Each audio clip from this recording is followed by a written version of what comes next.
The Book of Revelation.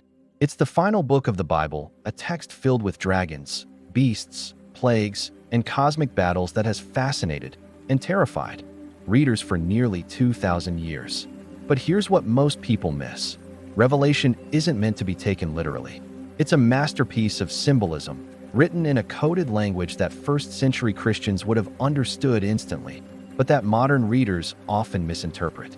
Today, we're decoding 5 hidden symbolisms in Revelation that completely change how you understand this mysterious text.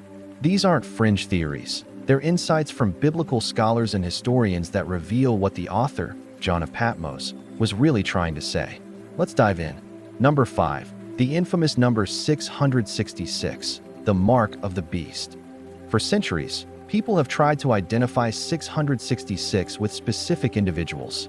Nero, Hitler, various popes, even modern politicians. But here's the twist. 666 probably isn't about a person at all. In ancient Hebrew and Greek, letters doubled as numbers, a practice called gematria.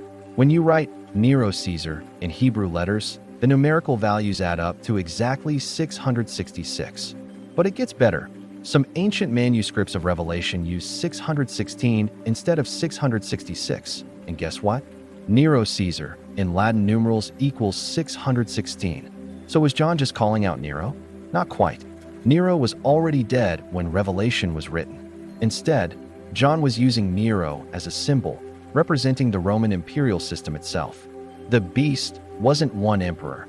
It was the entire oppressive, violent machinery of Rome that demanded worship and persecuted Christians.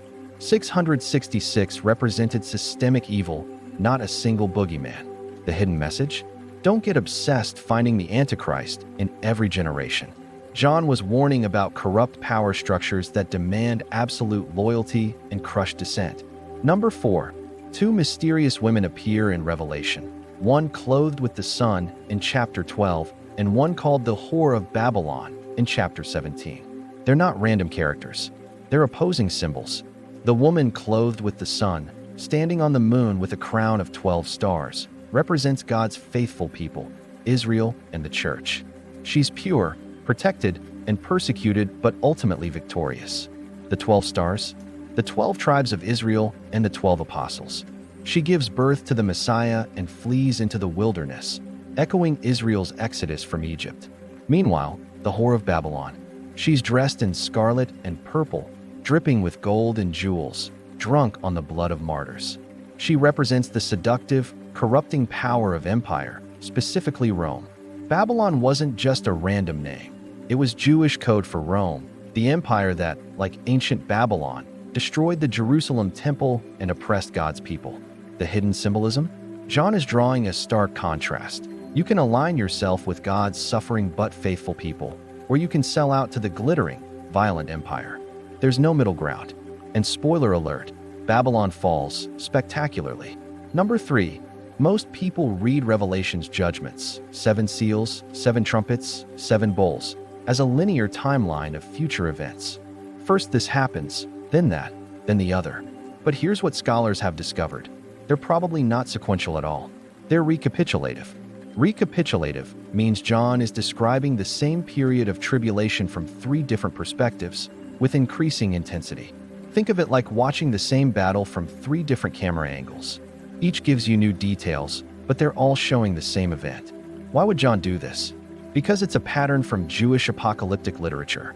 The prophet Daniel used the same technique, describing the same empires multiple times through different visions. It creates a literary spiral, building tension and emphasizing key themes. The hidden message?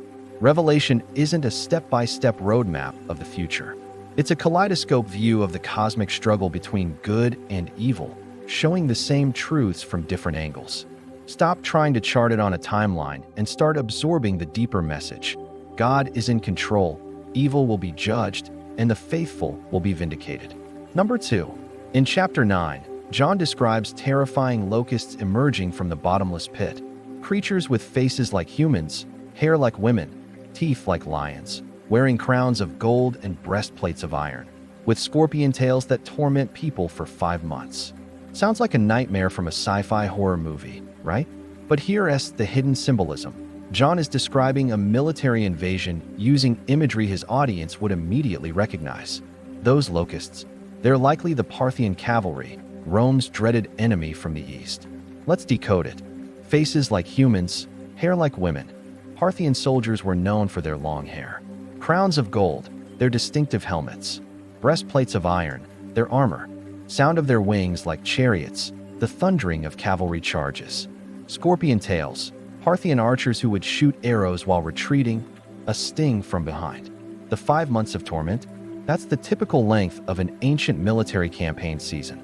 John isn't describing literal demon locusts. He's using vivid, apocalyptic language to depict the terror of foreign invasion. The hidden message? Rome's enemies, those they oppressed and conquered, would become instruments of divine judgment. The empire's violence would come back to haunt them. Number 1. The grand finale of Revelation, the New Jerusalem descending from heaven. Most people assume this is John describing the afterlife, the place Christians go when they die. But read carefully, and you'll see something shocking. The New Jerusalem comes down to earth. Heaven and earth merge. In Revelation 21, John writes, "I saw a new heaven and a new earth, and I saw the holy city, the New Jerusalem, coming down out of heaven from God." Not humans going up to heaven, but heaven coming down to us. The dimensions John gives describe a perfect cube, just like the Holy of Holies in the ancient temple. But this time, the entire city is the Holy of Holies. God's presence fills everything. And here's the kicker. The dwelling place of God is with man. He will dwell with them, and they will be his people. This isn't escapism. It's the restoration of Eden, the fulfillment of creation. The hidden symbolism? Revelation isn't about escaping earth to some ethereal heaven. It's about the complete renewal of all creation, a physical, tangible world where God dwells among humanity, where justice reigns, and where death and suffering are abolished. It's not about going to heaven when you die. It's about heaven coming here. So there you have it, 5 hidden symbolisms in Revelation that completely reframe this mysterious book. It's not a crystal ball predicting modern politics or a timeline for the end of the world. It's a powerful, symbol-laden letter written to first-century Christians facing persecution, reminding them that evil empires fall. God is sovereign over history. Faithfulness matters more than power, and ultimately, God's plan is the complete restoration of all creation. Revelation is less about decoding the future and more about finding hope and courage in the present. And maybe that's the most important hidden message of all. What other biblical mysteries should we decode? Let me know in the comments. And if you found this helpful, smash that like button and subscribe for more deep dives into ancient texts. See you in the next one.